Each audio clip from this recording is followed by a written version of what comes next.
New York never truly slept, but there were hours when even the city's heartbeat slowed.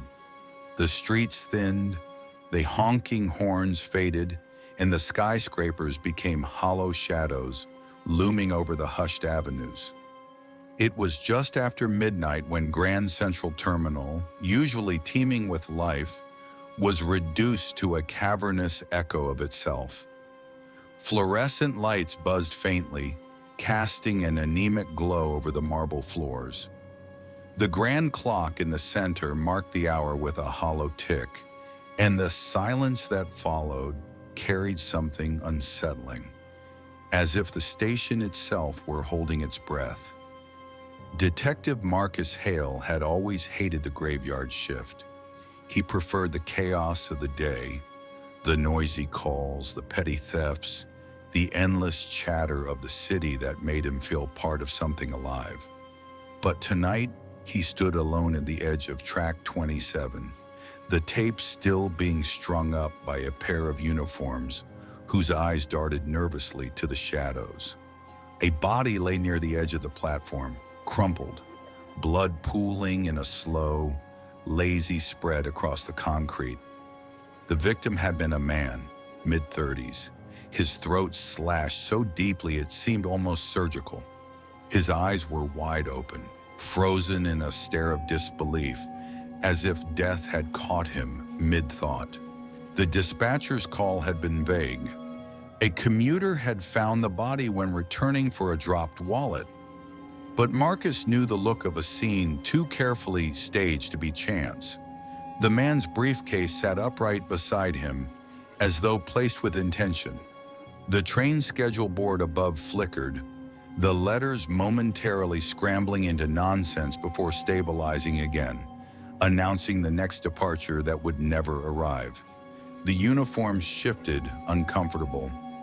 One of them, Officer Delaney, cleared his throat. "No sign of a struggle, sir. No witnesses either. Cameras aren't picking up the platform. System's been down since 9 o'clock, apparently."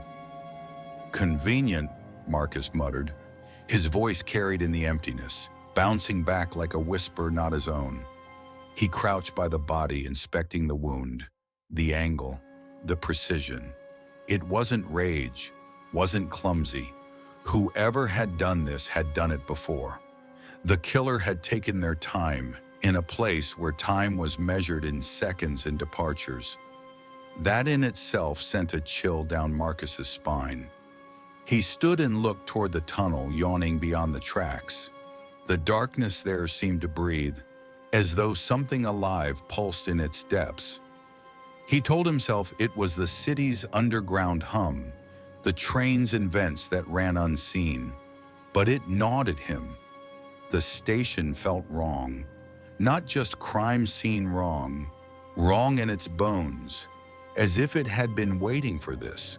The coroner arrived, her shoes clicking across the marble. Dr. Evelyn Sharp was brisk, efficient, but tonight even she looked pale. She knelt, examined, then shook her head. Clean cut, a blade, very sharp, likely no hesitation. Death was almost instant. But look at his face. Marcus already had. The victim's expression wasn't just fear, it was terror amplified. Eyes stretched wide as if he'd seen something no one should ever see. Evelyn's gloved hand hovered near his cheek. Adrenaline spike. He was in full panic before the blade touched him. Whatever scared him happened first. A metallic clatter echoed from the far platform. Every head snapped up. The officers tightened their grip on their flashlights, beams slicing through the shadows. Nothing there, just the empty benches, the vending machines humming, the faint drip of a leaking pipe. Still, the echo lingered like a taunt. Marcus's phone buzzed. Unknown number. He frowned and answered, but the line was heavy with static. At last, a whisper bled through, fragile and broken. "Get out before the train comes." Then the call died. He stared at the black screen, his stomach tightening. "Wrong number?" Delaney asked, forcing a chuckle. Marcus didn't answer. The coroner's team bagged the body, the zipping sound unnaturally loud. As they lifted the stretcher, the station clock struck 1. A gust of wind rushed through the terminal, though no doors had opened, no train had arrived. Papers fluttered, the uniforms swore under their breath, and for a moment, the lamps overhead dimmed to a sickly orange before returning to white. Evelyn glanced up, eyes wide. Power surge? Marcus wasn't so sure. The air tasted metallic, like blood on the tongue. He decided to canvass the area himself. The upper balconies were deserted, the ticket counters shuttered, the chandeliers looming like frozen suns. His footsteps echoed endlessly, never quite syncing with his stride, as if another pair followed close behind. He paused, listening. Nothing. But when he turned, he thought he saw a figure, a tall silhouette standing at the end of the corridor. Just for a second, then gone. By the time he returned, the body was loaded, the officers restless. Evelyn handed him a preliminary report. This wasn't robbery. Nothing's missing. Whoever did it wanted the body found, Marcus. Wanted it right here. As the gurney rolled away, Marcus's eyes fell on the grand clock again. The hands trembled, jittered, then stilled. The second hand had stopped completely, frozen at the moment of discovery. No one else seemed to notice. He told himself he was tired, seeing patterns where none existed. But as he left the platform, he swore he heard it. The distant screech of a train braking on the tracks. Except no train was scheduled. Not at this hour. Not on that track. The sound followed him up the stairs, echoing long after it should have ended. Marcus barely slept that night. The sound of phantom brakes screeching through his head kept jolting him awake.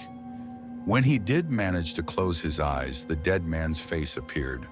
Those bulging, terrified eyes that looked not at his killer, but at something else. Something unseen. By morning, the detective's mind was a tangle of half-formed theories, none of which explained the fear that froze the victim's final expression. At the precinct, the chief demanded answers. One man dead, throat open like butcher's work, no cameras, no witnesses. You know how this looks, Hale? Like incompetence. I want this solved before the papers spin it into a ghost story. Marcus nodded, though the word ghost struck a chord. He didn't believe in hauntings. He believed in men with knives and motives. Yet there had been something in that station, something that wasn't just steel and stone. He dug into the victim's identity. Name, Daniel Mercer, 36. Worked at an accounting firm in Midtown. Single, no priors, no known enemies. His co-workers described him as quiet, polite, the type who stayed late crunching numbers. Nothing screamed target, but his last train ride had ended in blood. Marcus visited Mercer's apartment. The place was tidy, almost sterile, as though Mercer barely lived there. Bills stacked neatly, no signs of a break-in, no diary or personal notes.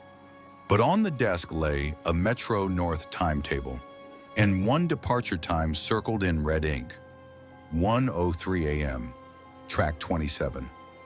The very hour Marcus had heard the phantom brakes, he felt the back of his neck prickle. Why would a commuter mark such an hour? Mercer's office confirmed he never worked past 9, so why was he at Grand Central after midnight? 2 nights later, Marcus returned to the station. He told himself it was for surveillance, to retrace Mercer's final steps. But a deeper urge gnawed at him, curiosity mixed with dread. The platform was almost deserted, the few stragglers rushing to catch the last legitimate trains. By midnight, Silence reclaimed the cavernous space. He waited by track 27, notebook in hand, eyes on the clock. Each tick sounded louder than the last, echoing like hammer blows. At exactly 1 o'clock, the air changed. A low vibration trembled through the floor, as though a massive weight moved beneath the tracks. Marcus's pen rolled off the bench and clattered to the ground, but he hardly noticed. His gaze was locked on the tunnel. From the blackness emerged a light, dull, yellow, swaying. A train's headlamp, but there were no scheduled arrivals. His radio crackled, then went dead. The uniform on duty at the far end shouted something, but the words warped, stretching unnaturally as if swallowed by static. The train screeched to a halt, though its wheels never touched the rails. It looked ancient, its steel body rusted, windows dark. A Metro North logo peeled and flaking.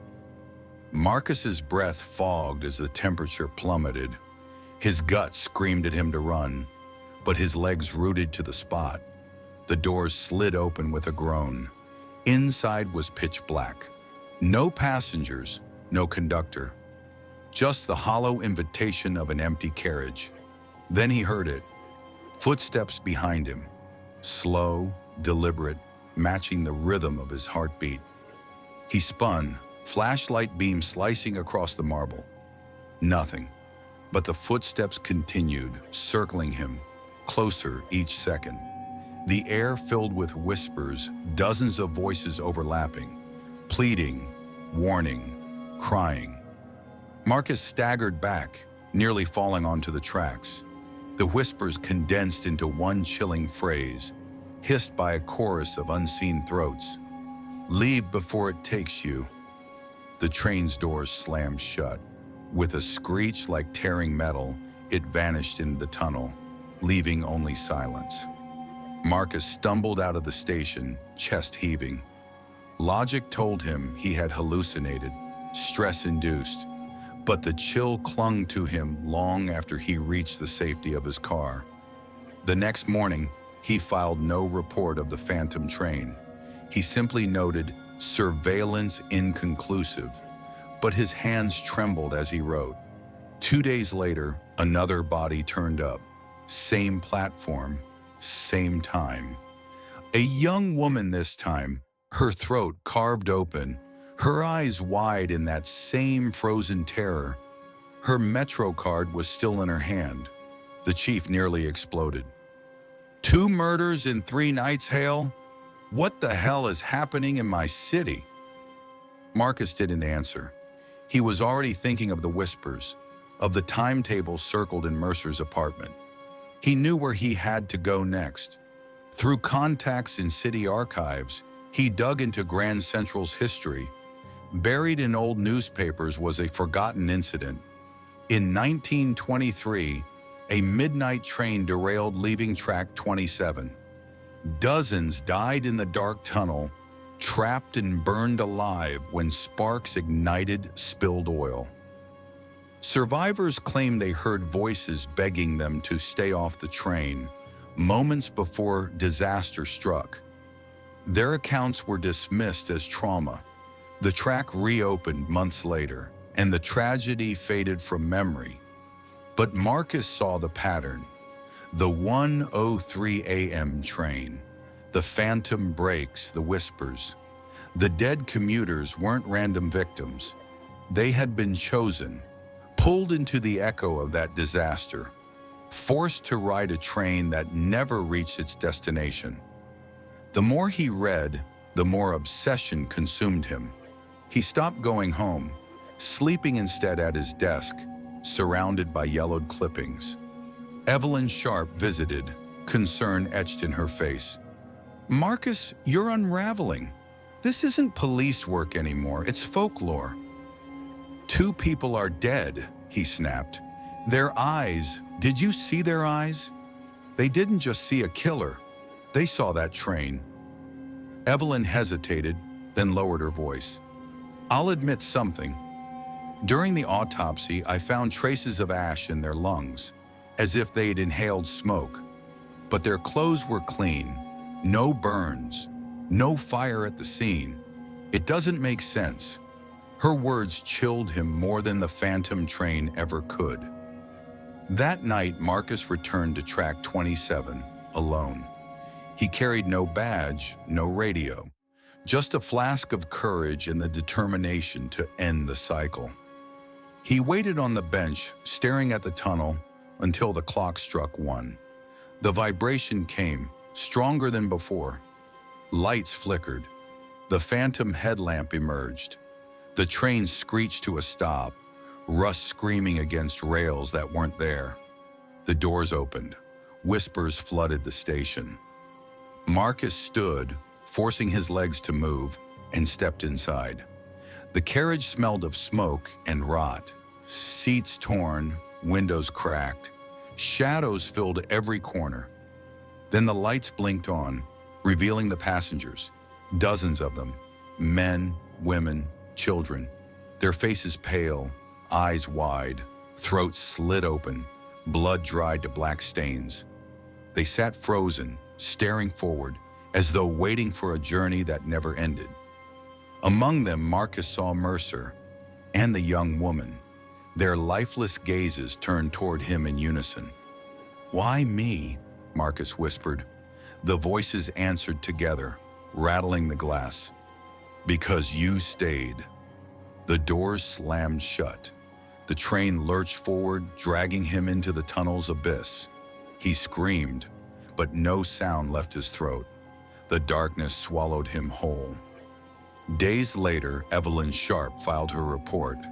Detective Marcus Hale was missing, last seen near Grand Central. His badge and flask were found on the platform at track 27. Surveillance cameras showed nothing, just a static blur from midnight to 1 o'clock. Yet the station staff whispered of hearing brakes screech that night. Some swore they saw a train's shadow flicker against the marble walls, though no schedule listed its arrival.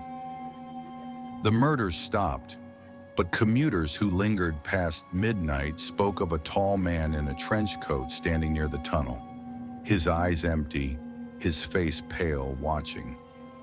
Some said he was waiting for the next passenger, foolish enough to stay past 1 o'clock. Grand Central returned to its rhythm, thousands rushing through each day. But beneath the marble and chandeliers, the echo of that cursed train lingered. And if you found yourself on track 27 at exactly 1:03 a.m., you might hear it too. The whispers, the brakes, the hollow promise of a journey with no return. And if you did, the only advice was simple: don't get on.